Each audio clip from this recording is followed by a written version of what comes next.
Good morning and welcome to this special edition of the video market analysis from ADS Securities. We'll start today with a look at the latest developments in the US before previewing the US jobs report, which will be later today. And we will also have a look at the employment components and the related data that were released during the month of February and comparing it to the month of January. But beginning with the economic releases of yesterday in the US, the figures came in with another or more surprises for the US economy, and this is also proves that the stronger dollar, in addition to the end of the cheap money era in the US, are hurting the economy. These declines are occurring despite the fact that the estimates, or the market estimates and the economic estimates, or the economist estimates, have been pointing to an improvement and a growth. Firstly, the US jobs, or the US jobless claims, first of all, unexpectedly increased by 7,000 last week, rising toward 320,000, up from 313,000 the week before, while it had been anticipated to decline below the 300,000 mark toward 295,000. And this is the highest reading since April of last year, or since almost a 10-month, and this is the second weekly increase also in a row. Secondly, the US factory orders, which is very interesting for us here, the factory orders came in with another negative surprise, declining by 0.2%. Declining by 0.2% in January, while it had been anticipated to rise by 0.2%. Moreover, December's reading has been revised even lower, or down further toward minus 3.5% instead of minus 3.4%. With this outcomes also, now we have the six consecutive monthly declines in the US factory orders, which basically we have not seen such pattern since the financial crisis in 2008. Moreover, if we go back to the history, in 2012, when the factory orders went down by 4 months in a row, the Federal Reserve sparked QE3, and this time it is six consecutive monthly declines, and this is basically before even the Federal Reserve raised any rate, or the Federal Reserve raising the Fed fund rate. Despite of all these numbers, again, the US dollar remains high across the board since yesterday until today, even today, or since the beginning of the week, and the markets are ignoring every negative outcome. Therefore, the markets continue to believe that the Federal Reserve is on the right track to raise interest rates in June. However, we believe that the Fed will retreat at some point and keep the interest rate lower for longer. Going forward, or as for the US jobs today, the latest economic components showed some mixed outcomes, you might say, but many of these numbers showed weaker outcomes, and we have included a wide range of economic data in this report, and the outlook so far seems negative for the month of February. But first, we will look at the positive indicators, which shows only, or that we have only, it showed that we have only 4 economic or employment indicators came in with a positive outcomes in February, and as for which basically includes the ISM non-manufacturing employment, Milwaukee employment index, RBC consumer employment, and Philadelphia Fed employment. But as for the negative indicators, we had more than 14, or around 14 economic figures or economic indicator in February came in with negative surprises, including jobless claims, continuing claims, Chicago PMI, and most of the manufacturing employment, in addition to the Challenger jobs cut, which increased by almost 20%, and Austin ISM unemployment.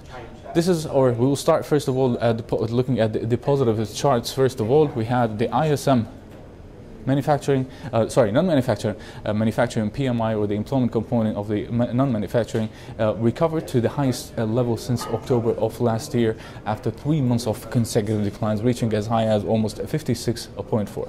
The ISM of Milwaukee also the employment in Milwaukee also increased for the second month in a row, rising to the highest level also since November, around 58.13, up from 54.9. The RBC Consumer Employment Index also recovered again and will continue to rise, posting the second monthly increase in a row and the highest reading since November of last year.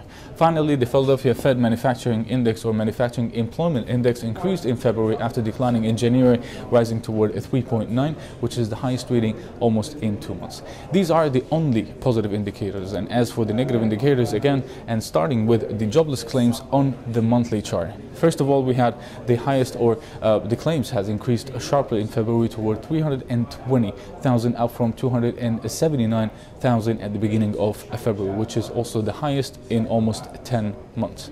First of all, or moreover, sorry, the continuing claims also increased toward 421,000, up from 2,367,000, which is also the highest in 2 months, leading the 4-week moving average of claims also to rise to the highest level since June of 2014, toward 304,000.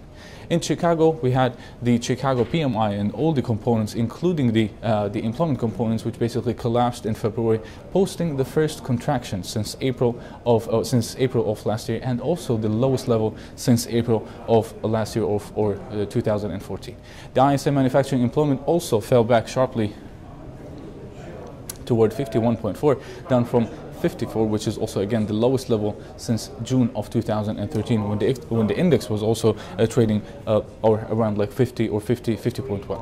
The University of Michigan Consumer Confidence, which it is kind of interesting, the confidence fell back toward 95.4, down from 98.1. Of course, it remains near the highest level since 2007, but February's reading, or February's decline, is the biggest monthly, or the biggest month-over-month decline in terms of rate of change since almost the biggest monthly decline since August of 2013.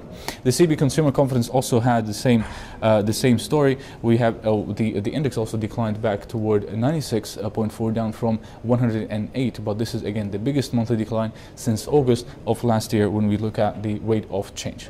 The Empire State Manufacturing Index also showed or slowed down further to, slowed down toward 10.11, down from 14, which is the lowest level since 2 months. The NFIB Jobs Creation Index also eased back again for the second month in a row toward a 12, which is again the lowest level also since 2014.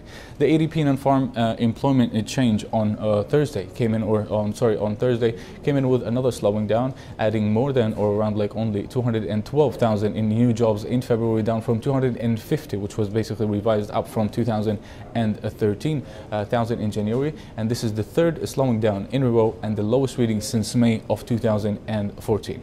The KC Fed employment index also showed a second, or contracted for the second month in a row, not seen since 2012, which is also posting the biggest monthly decline since August of 2013. The New York ISM employment index also contracted again, or contracted for the first time in 3 months, declining toward 49.3, down from 55.1, which is also the lowest level since November of 2014. The Dallas Fed Manufacturing Index, scrolling the chart, slowed down sharply and reaching the lowest level since June of 2013 at 1.3. But however, this is the 8th monthly decline in a row, which is basically very significant for the time being. Furthermore, we had the Challenger Jobs Cut report, which is very interesting. The index increased by 20% in February, comparing to 17% in January, and this is the third monthly increase in a row not seen since 2013, and the biggest monthly increase since since 2014, or since last year. Finally, the NAPM in Austin, or the employment, or the manufacturing employment in Austin, also contracted again toward 40, which is the first contraction and the lowest level since August of 2014.